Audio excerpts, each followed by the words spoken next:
evening and welcome to Black Power, the podcast with me, Iffy Thomas.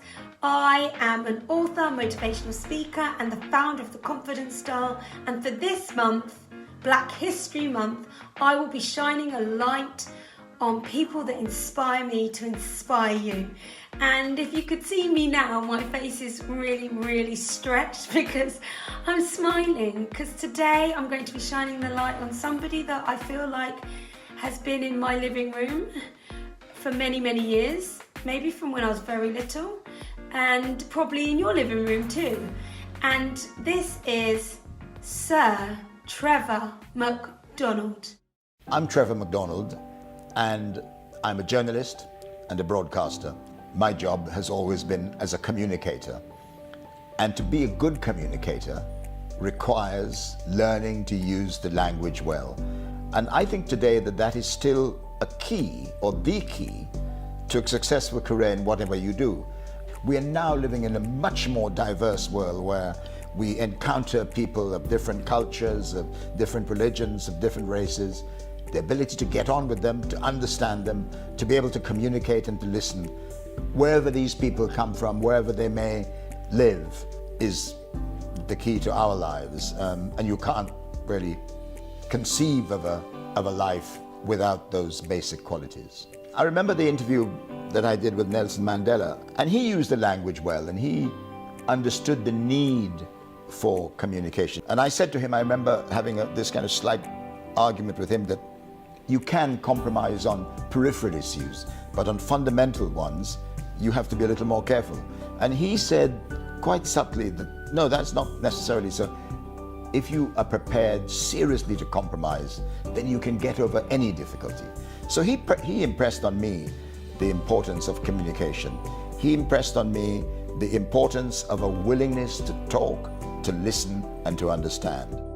It's what I always wanted to do, and it was very strange, and I think in a way rather sad for my parents, because West Indians of my generation were supposed to be doctors or lawyers or engineers or very good accountants. I think they knew I had not been an entire failure. My father, who was a very quiet man and never expressed too much emotion, whenever I went back to Trinidad, he would stand on the veranda and say to his friends, you know, anybody passing in the street, you know, he said, Trevor is back from London, you know, he'd like to come and say hello to you.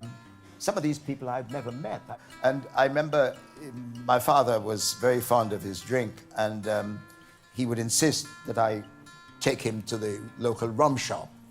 And we would walk in there, and he would look around, just, you know, survey the scene, and he'd say, my son's here from London and he'd like to buy you all a drink. And I think it was his way of demonstrating a kind of quiet paternal pride. He was very proud. And I was, you know, I was always immensely proud of him and what he did for a family, because he took on a variety of jobs just to keep us all, you know, in shoes and school clothes, yeah, and so on. And I always remember I was in Moscow when my father died, and I will always remember with great tenderness the Russian press officer who I had to deal with. He said to me, your father's died. He said, but don't rush off. Come in and talk to me about the life of your father. Oh. And with that, he poured me a large glass of vodka. But I thought that was an immensely touching moment. And what a nice thing to do for somebody who I knew only in an official capacity. This guy is a legend, and I am so thrilled to get to shine a light on him. I salute you, Sir Trevor McDonald. Thank you for all that you've done. Thank you so much for tuning in to Black Power, the podcast with me, Iffy Thomas. Don't forget to tune in tomorrow, because every day of this month I will be shining the light on somebody that's inspired me to inspire you, and you're going to learn a little bit more about them, and it should hopefully uplift you and empower you. I hope you have a lovely evening. Don't forget to tune in tomorrow.